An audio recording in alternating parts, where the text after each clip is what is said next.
हर माँ बाप अपनी बेटी की शादी बड़े घर में करते हैं। औकात से ज्यादा पैसा लगाकर उसे हर सुख सुविधा का सामान देते हैं। लेकिन क्या हो जब बड़े घर से बेटी मायके आए। हाय रे मेरी बेटी, कितनी प्यारी लग रही है शादी के बाद। स्किन पे कितनी ग्लो कर रही है। हाँ तो नहीं करेगी क्या? अरे तुम लोगों की तरफ फुकड़ा नहीं है घर मेरा। सुबह सुबह सब ड्राई फ्रूट्स, जूस, फल ये सब खाते हैं, ना कि बिस्कुट के साथ 10 कप चाय। अरे बेटा, मैंने तेरे आने से पहले ही ये सारा सामान मंगवा लिया था। तुझे दूंगी ना तो सुबह उठेगी तो। जा बेटा, हाथ मुंह धो ले और मैं खाना लगाती हूँ। बेटी को अब मायका अच्छा नहीं लगता।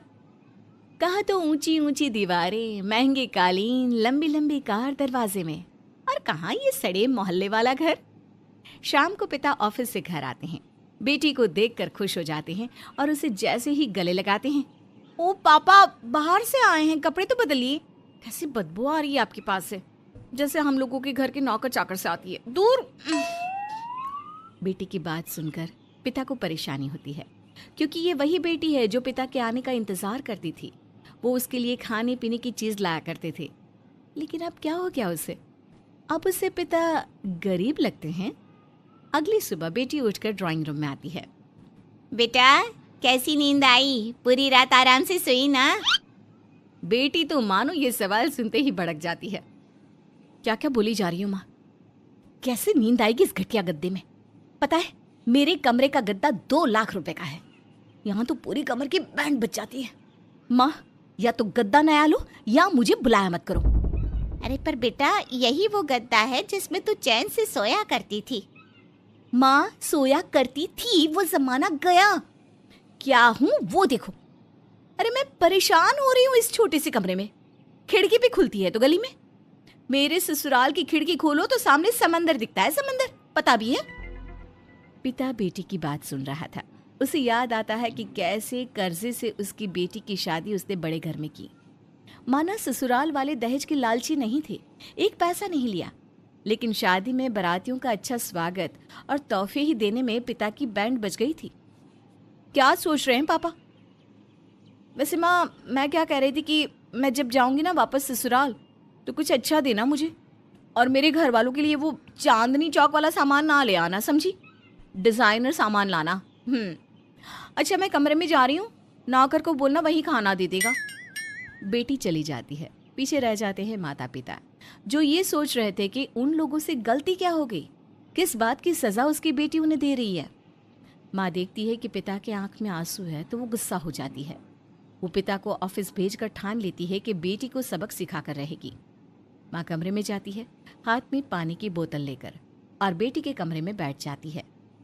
अरे क्या हो गया माँ, कहाँ है नौकर? देख सिम्मी, हमारे घर नौकर नहीं है, और ये बात नई नहीं है। हमारे घर शुरू से ही नौकर नहीं थे। मैं और तू मिलकर घर का काम करती थी। फिर ये नाटक क्यों कर रही है? ओह, मैं तो भूल गई थी, मेरा मायका बिना नौकर वाला है।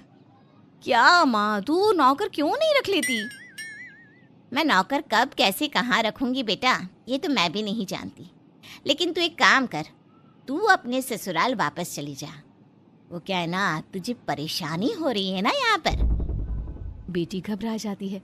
अरे अब क्या करे, 10 दिन बताकर आई है मायके के लिए, जल्दी चली जाएगी तो लोगों को क्या कहेगी।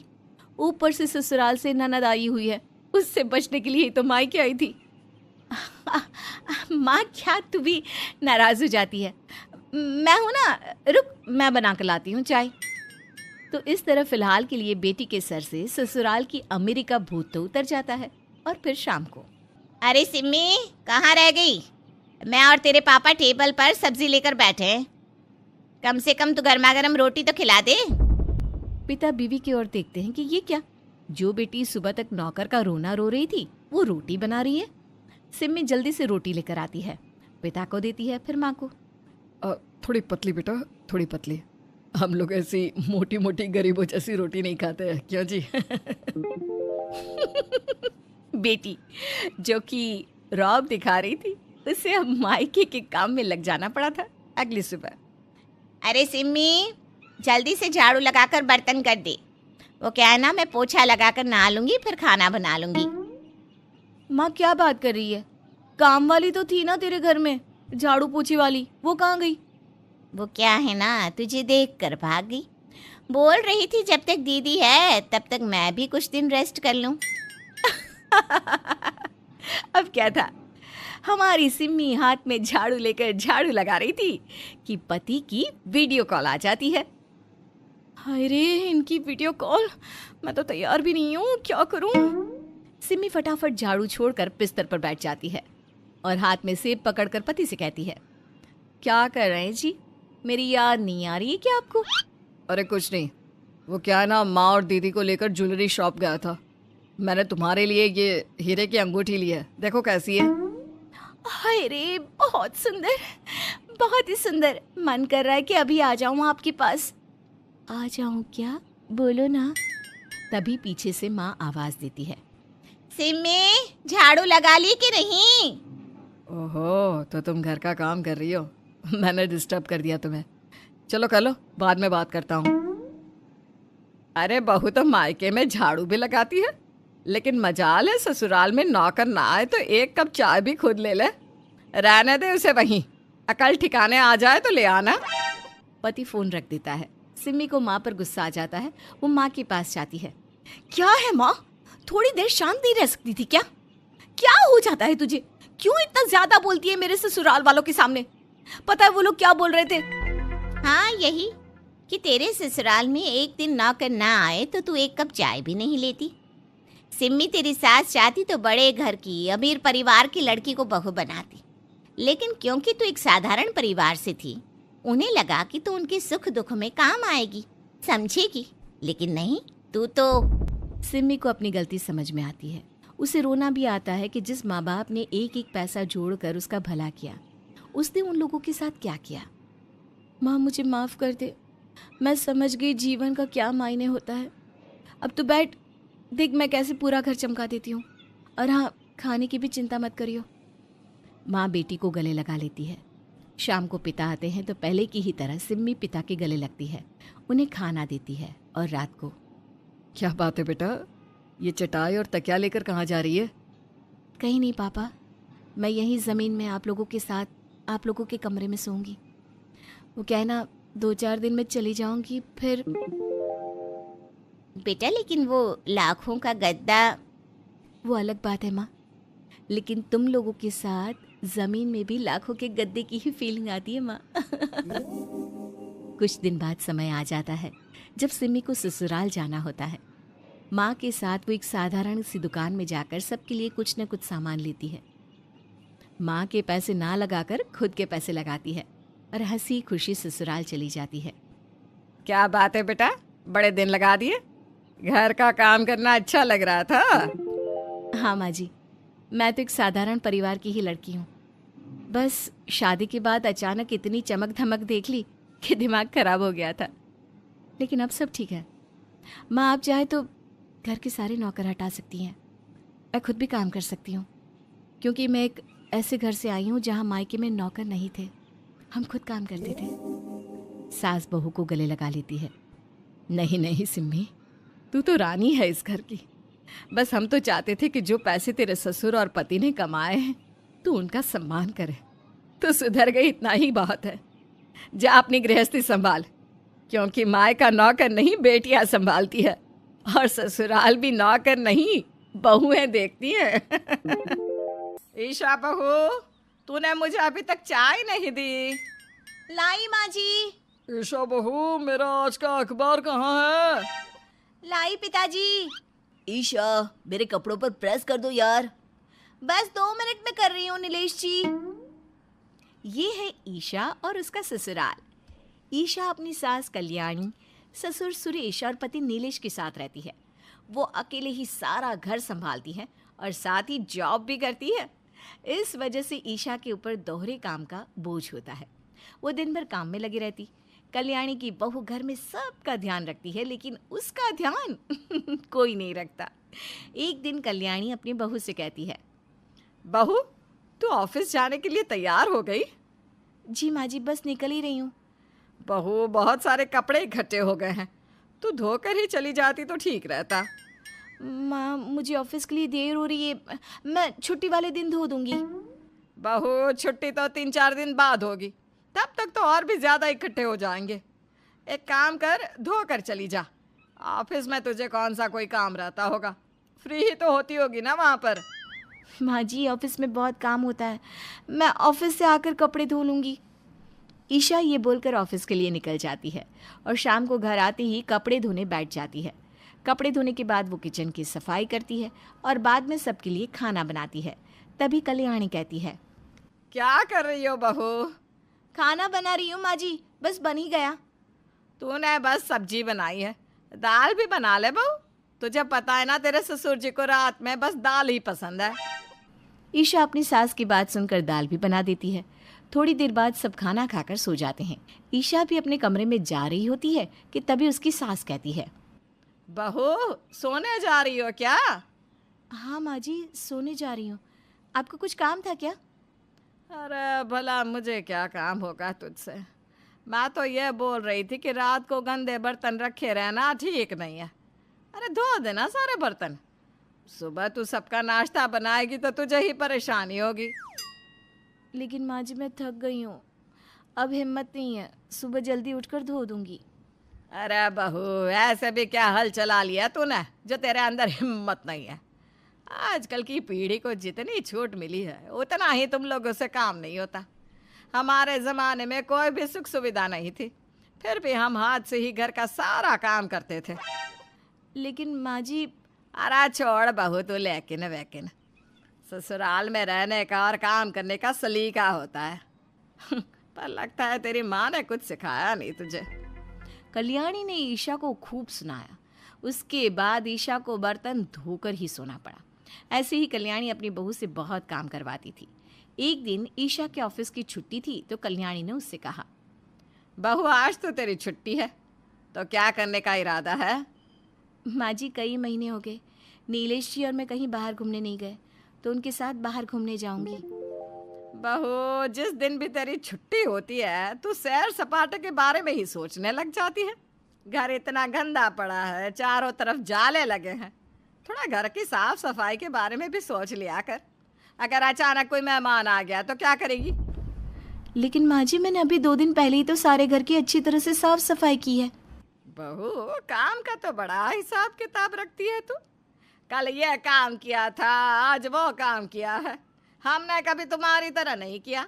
अगर हम ऐसा करते ना तो हमारी सास तो हमें धक्के देकर घर से बाहर निकाल देती। सारे घर का काम अकेले करती थी मैं, अकेले। मजाल है जो कभी अपने सास के आगे कुछ बोला हो। कल्याणी ईशा को फिर से सुनाने लगती है। अब ईशा दोबारा से घर के कामों में लग जाती है। इसी तरह से कई दिन बीत जाते हैं और ईशा को ऐसे ही अपनी सास की बातें सुननी पड़ती है। वो हर रोज काम करते थक जाती। एक दिन उसने कहा, माँ जी मैं घर का काम करते करते थक जाती हूँ। सुबह घर का काम करती हूँ, फिर ऑफिस जाती हूँ, फिर ऑफिस से आकर घर के कामों में लग जाती हूँ। लो जी लो, ये महारानी थक जाती है। आजकल की लड़कियां छुई मुई सी हो गई है। बहुत जैसे ढंग से तुम काम कर रही हो ना, हमने तो ऐसा कभी नहीं किया। माँ मैं सारे घर का काम करती हूँ, थक जाती हूँ, फिर भी आप मुझे बातें सुनाती हो। हाय हाय हाय बहू, ऊपर वाले से डर। अरे क्यों झूठ बोल रही है? मैंने तुझे क्या बातें सुना दी? अरे मेरे जैसी सास तो ढूंढने से नहीं मिलेगी। सही कहा माँ जी, आपकी जैसी सास ढूंढने से नहीं मिलेगी, लेकिन आपकी जैसी सास को कोई ढूंढे ही क्यों? बहू कुछ कहा क्या तूने? नहीं नहीं माँ जी, लगता है मेरा फ़ोन आ रहा है। ईशा अपना फ़ोन लेकर बाहर चली जाती है। वो फ़ोन उठाती है तो फ़ोन उसकी माँ का होता है। ईशा सारी बात अपनी माँ को बता देती है। बात सुनने के बाद उसकी माँ कहती है, बेटी थक जाती है तो कुछ हेल्दी खाना खाया कर, और ससुराल में तो काम करना ही पड़ेगा। बुढ़ापे में तेरे होते हुए तेरी सास काम करे, ये अच्छा थोड़ी ना लगेगा। बेटा तूने मुझे भी तो देखा है, जब तुम सब छोटे थे तो मैं भी तो अकेले घर का सारा काम करती थी ना। ईशा को ये सुनकर बहुत दुख होता है कि उसकी माँ भी उसकी परेशानी नहीं समझती है। अगले दिन ईशा ऑफिस जाती है तो बहुत परेशान होती है। तभी उसके ऑफिस में काम करने वाली उसकी सहेली रुचि उससे कहती है, क्या हुआ ईशा, परेशान लग रही हो? क्या बताऊं रुचि, सारे घर का काम मैं अकेले ही करती हूँ, साथ साथ जॉब भी करती हूँ। घर जाकर बहुत थक जाती हूँ। ऊपर से सास बातें सुनाती है। ये सारी बातें तो छोड़, मेरी सगी माँ भी मेरी परेशानी नहीं समझ रही है। अरे तो तू इतनी परेशान क्यों हो रही है? कोई नौकर रख लेना घर पर। मैंने भी नौकर रखा हुआ है। तू इतना कमाती है, अपनी कमाई से तू आराम से नौकर की सैलरी भी निकाल सकती है। अच्छा, तो तेरा नौकर क्या क्या करता है? देख, घर की साफ सफाई, झाड़ू पोछा और बर्तन तो वही करता है। साथ साथ बाहर का सामान लाता है और खाना बनवाने में भी मदद करता है। कब घर का काम हो जाता है पता ही नहीं चलता, और मैं अपने खुद के लिए भी समय निकाल लेती हूँ। हाँ यार, बात तो तू ठीक कह रही है। चल आज ही मैं अपनी सास से बात करती हूँ। ईशा शाम को घर आती है और अपनी सास से नौकर के बारे में कहती है। कल्याणी ये सुनते ही बोलने लगी। अरे बहू, कैसी बात कर रही हो तुम? इतने साल हो गए, पीढ़ियों से हमारे खानदान में कोई नौकर नहीं रहा। घर का काम घर की बहुएं ही करती आई हैं, और आजकल के नौकरों का क्या भरोसा, कहीं कुछ चुरा कर भाग गया तो? आजकल वैसे भी किसी पराये आदमी पर भरोसा नहीं किया जा सकता। इस तरह कल्याणी ने नौकरों की लंबी चौड़ी बुराइयों की लिस्ट ईशा को सुना दी। बेचारी बहू अपना सा मुंह लेकर रह गई। कुछ दिन बाद उनके घर में उसकी सास का भाई बलदेव आया। वो ईशा को इस तरह से घर का काम करते देख परेशान हो गया और उससे कहने लगा। बहू, जब से मैं आया हूँ देख रहा हूँ कि तुम दिन भर काम में लगी रहती हो। पैसे कमाने के लिए बाहर जॉब करती हो और आते ही घर के कामों में लग जाती हो। तुम थकती नहीं हो क्या? मामा जी, बहुत थक जाती हूँ, लेकिन इस घर में कोई मेरी परेशानी नहीं समझता। मैंने नौकर रखने के लिए भी बोला तो माँ जी ने मना कर दिया। लेकिन बहू, इस तरह से काम करोगी तो बीमार पड़ जाओगी। काम के चक्कर में अपनी सेहत के साथ तो समझौता मत करो। मैं तो बोल बोल कर थक गई हूँ मामा जी। अगर आपके पास कोई रास्ता है तो बताओ मुझे। मेरे पास इस बीमारी का इलाज है। मैं अच्छी तरह से जानता हूँ कि तुम्हारी सास की अकल कैसे ठिकाने लगानी है। अब बलदेव ईशा का साथ देने का फैसला करता है और तुरंत अपनी बहन की सास मधुमती को फोन करके बुला लेते हैं और अपनी बहन से कहते हैं। कल्याणी, तुम्हारे लिए एक खुशखबरी है। खुशखबरी? जल्दी बताओ भाई, मेरे तो कान तरस गए हैं खुशखबरी सुनने के लिए। सोचा था बेटे की शादी करूंगी तो बहू खुशखबरी देगी, लेकिन बहू को ऑफिस से फुर्सत मिले तभी तो वो इस घर की जिम्मेदारी को समझे ना। अरे कल्याणी, बहू के अलावा तुम्हारे पास और कोई बात नहीं है क्या? मैं तो बस ये बता रहा था कि तुम्हारी सास आ रही है। मेरी बात हुई थी उनसे, और पता है वो तुम्हारे पास थोड़े दिन रुक कर जाएगी। क्या? माँ जी आ रही है? इतनी मनहूस खबर कितना खुश होकर सुना रहा है बेवकूफ़। माँ जी तो वैसे भी मुझे कामचोर समझती हैं, हर काम के लिए टोकती हैं। अब क्या करूँ मैं? कल्याणी, क्या हुआ? माँ जी का नाम सुनते ही तुम्हारे चेहरे का रंग क्यों बदल गया? तुम खुश नहीं हो क्या? नहीं भाई, ऐसा कुछ नहीं है, बहुत खुश हूँ मैं। वैसे एक बात तो बता भाई, कब तक रहेगी माँ जी यहाँ पर? कोई दिन तारीख बताई है या नहीं? कल्याणी की बात सुनकर उसका भाई मन ही मन हंसने लगा। अगले दिन कल्याणी की माँ घर पर आ जाती है। कल्याणी अपनी माँ को देखकर ज़्यादा खुश तो नहीं होती, लेकिन फिर भी वो फीकी सी मुस्कान के साथ बोलती है। कैसी हो माँ जी? मैं ठीक हूँ, तू बता कैसी है? तू तो कभी फोन भी नहीं करती मुझे। वो तो तेरे भाई ने मुझे बुला लिया, नहीं तो तू मुझे अपनी शक्ल तक नहीं दिखाना चाहती है। अरे नहीं नहीं माँ, ऐसा कुछ नहीं है। मुझे बहुत याद आती है आपकी। अब रहने दे, मुझे पता है तुझे मेरी याद कब आती है। चल अब जाकर मेरे लिए चाय बना कर ला। कल्याणी ईशा को चाय बनाने के लिए भेज देती है। जब मधुमती ईशा के हाथ की चाय पीती है तो वो चाय मुंह से निकालते हुए कहती है। कल्याणी, तेरी बहू ने ये क्या बनाकर पिला दिया? इसे चाय कहते हैं? जा तू मेरे लिए अच्छी सी चाय बना कर ला। माँ जी, मैं बना कर लाऊं? क्यों बनाकर नहीं ला सकती हैं? और अदरक ज़रूर डाल दियो। कल्याणी ने अपनी माँ के लिए चाय बनाई। इसी तरह से ईशा शाम को ऑफिस से आई तो उसने रोज़ की तरह सबके लिए खाना बनाया। मधुमती ने जैसे ही खाना खाया तो वो बोलने लगी। ईशा बहू, ये क्या बनाया है तूने? खाना कोई ऐसे बनाते हैं? इतना बेकार खाना मैं नहीं खा सकती। अरे तुझे खाना बनाना सीखना है तो मेरी कल्याणी से सीख। उसके जैसा खाना कोई नहीं बना सकता। कल्याणी, अब से तू खाना बनाएगी। तुझे पता है ना, मुझे बहुत कम लोगों के हाथ का खाना पसंद आता है। ये सुनते ही कल्याणी ऐसे चुप हो जाती है मानो उसे सांप सूंघ गया हो, लेकिन वो मधुमती की बात टाल भी तो नहीं सकती थी, इसलिए वो खाना बनाना शुरू कर देती है।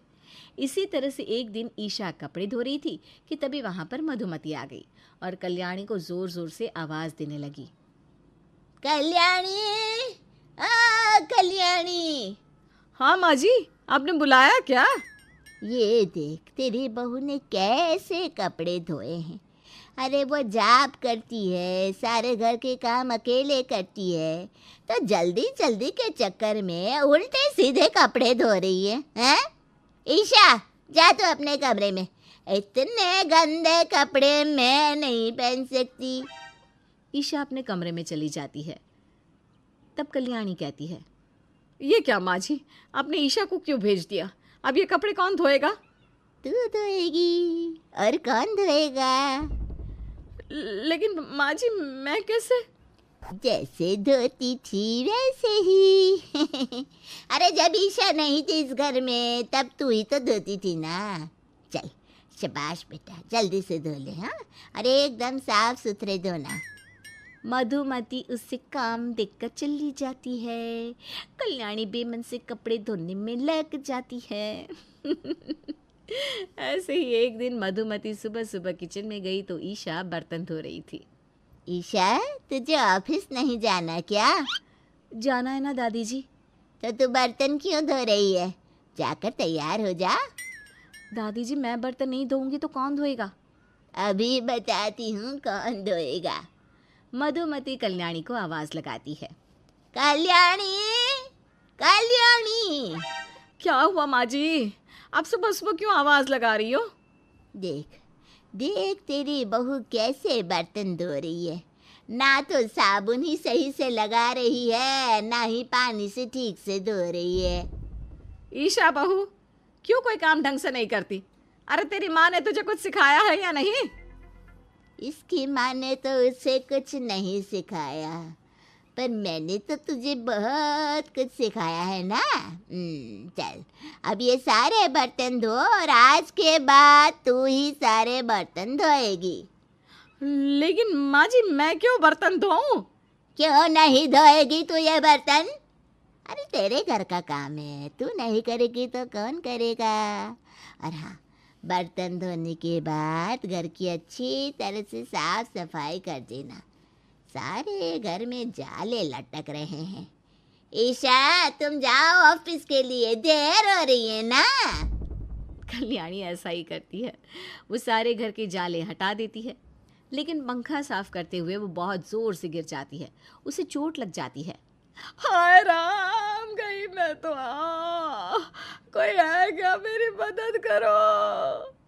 कल्याणी की आवाज़ सुनकर सभी उसके पास जाकर उसे उठाते हैं, उसे कमरे में लेकर आते हैं। कल्याणी की कमर में काफ़ी चोट लग जाती है। वो झुंझला कर बोलती है, हाय, इतनी जोर से चोट लगी है। अरे पता नहीं था कि बुढ़ापे में भी शांति नहीं मिलेगी। अरे ये माँ जी मुझे जिंदा नहीं रहने देगी, मार ही डालेगी। ये सुनकर कल्याणी की सास उसे कहती है, कल्याणी, तू भी तो अपनी बहू को मार रही है। और क्या ताने देती थी अपनी बहू को, है कि अपनी जवानी में तूने सारा काम अकेले किया है, कभी किसी को शिकायत का मौका नहीं दिया। लेकिन ये बता, तो कमाने के लिए जाती थी क्या? तब इतना बड़ा घर था क्या? इतनी ज़्यादा ज़रूरतें थी क्या? नहीं ना। तो क्यों अपनी बहू के सामने अपनी तारीफों के पुल बांधती हो? कल्याणी, माँ जी ठीक कह रही हैं। तुम अपने अहम में इतनी अंधी हो गई हो कि अपनी बहू पर अत्याचार करने लगी हो। अरे मैंने कब अत्याचार किए? तू मेरा भाई होकर मेरे खिलाफ बोल रहा है। चुप कर, मुझे सब पता है। अपनी बहू को गुलामों की तरह रखती है, शर्म आनी चाहिए तुझे। अरे समय के साथ हर चीज़ बदलती है। तेरी बहू इतनी मेहनत करती है, घर के काम के साथ साथ ऑफिस का भी काम करती है। तुझे तो हर चीज में इसकी मदद करनी चाहिए। इस तरह मधुमती लगातार कल्याणी को बातें सुना रही है और कल्याणी उसकी बातें चुपचाप सुन रही है। तुझसे एक नौकर नहीं रखा जा रहा। अरे मैं तो कहती हूँ एक नौकर घर में आ जाएगा तो घर का काम आसान हो जाएगा, बहू की थोड़ी मदद हो जाएगी, तो इसमें हर्जी क्या है? पर इसमें भी तू झुकने के लिए तैयार नहीं है। कल्याणी, तुझे खुश होना चाहिए कि इतनी काबिल लड़की मिली है तुझे, जिसने तुम्हारे घर को इतनी अच्छी तरह से संभाल रखा है। इसके बदले तुम इसकी थोड़ी तारीफ कर दोगी या थैंक यू बोल दोगी तो तुम्हारा कुछ घट नहीं जाएगा। बस प्यार की भूखी होती है बहू, वो भी तुम्हारे घर में इससे नहीं मिल रहा। सब अपने अपने में लगे हुए हैं। मधुमती की बात सुनकर सभी को इस बात का एहसास हुआ कि वो सब सच में ईशा के साथ कितना बुरा व्यवहार कर रहे थे। जब मधुमती चुप हो जाती है तो सुरेश बोलता है, आप सही कह रहे हो, हमने सच में बहू के साथ नौकरों की तरह बर्ताव किया। ईशा, हम माफ़ी के काबिल तो नहीं, लेकिन फिर भी हमें माफ़ कर दो। नहीं पापा जी, माफ़ी मांग कर आप मुझे शर्मिंदा कर रहे हैं। ईशा, मुझे भी माफ़ कर दो यार। मैंने कभी सोचा ही नहीं कि तुम जॉब के साथ साथ घर संभाल रही हो। उसके बाद भी मैं तुम पर हुक्म चलाता था। कभी लगा ही नहीं कि तुम्हें भी आराम की ज़रूरत है। मुझे भी तुम्हारा हाथ बटाना चाहिए। ईशा, मेरी ज़िंदगी में आने के लिए, मेरे घर को अपना घर समझने के लिए थैंक्स। आप लोगों ने इस तरह से बोल बोल कर मुझे इमोशनल कर दिया। इस तरह माँ जी ने कल्याणी को सबक सिखाया और ईशा की मदद की। अब ईशा घर के फैसले लेने के लिए स्वतंत्र है। उसने जल्दी एक नौकर रख लिया और अपने करियर पर ध्यान देने लगी।